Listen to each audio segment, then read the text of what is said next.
Helena, Montana. AP, BP-owned Atlantic Richfield Co.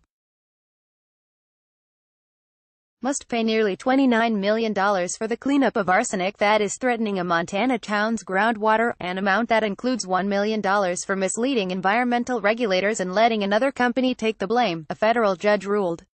U.S.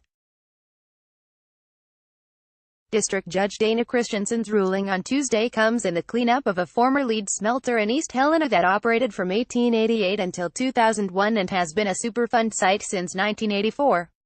A groundwater plume containing high levels of arsenic and selenium is spreading from the site toward the town of about 2,000 near Montana's capital city.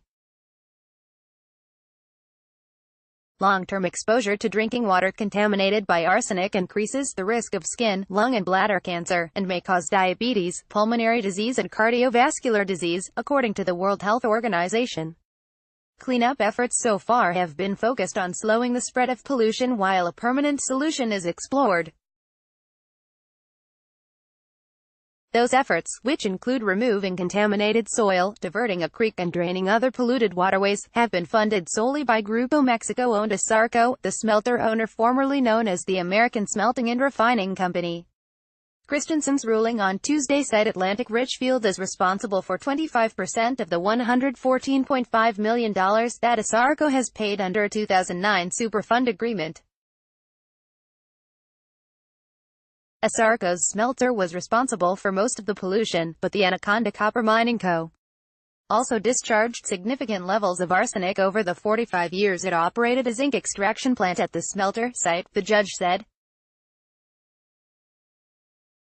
Anaconda, which was bought by Atlantic Richfield in 1977, used the factory to burn slag produced by the lead smelter to get zinc dust.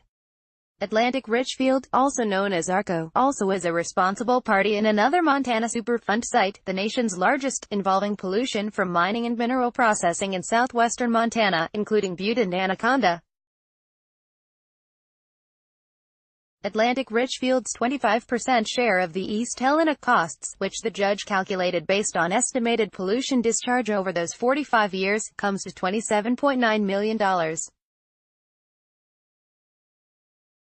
The judge added $1 million to the bill after concluding that the company failed to provide documents requested by the U.S. Environmental Protection Agency, made false claims and misrepresented its operations at the East Helena site. Anaconda and Atlantic Richfield made multiple false and misleading statements to the EPA, the judge's ruling read. Based on Atlantic Richfield's deliberate failure to tell the EPA the truth about its operations, EPA looked solely to ASARCO to conduct remedial action at the site.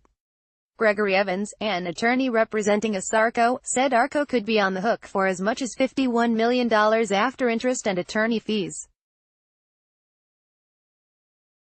He said the ruling confirms the federal Superfund law works by allowing companies that take responsibility to recover some of their costs from other companies that didn't display such good citizenship. Unlike ASARCO, ARCO tried to avoid all liability and never acknowledged even the smallest impact it had, Evans said. They hid the ball. ARCO hid the ball from the EPA. ARCO hid the ball from ASARCO. BP America spokesman Michael Abendhoff said the company is reviewing the ruling and did not have an immediate comment. Atlantic Richfield had argued during the court proceedings that ASARCO was responsible for the contamination, and that the zinc and coal used in Atlantic Richfield's operations contain relatively low levels of arsenic. Christensen said that logic ignores the multiple sources of arsenic-loaded contamination that the company contributed to the site over 45 years.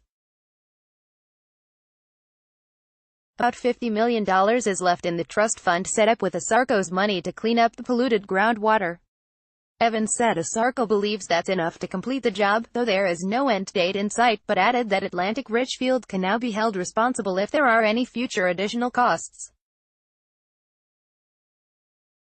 Copyright 2018 The Associated Press. All rights reserved. This material may not be published, broadcast, written or redistributed.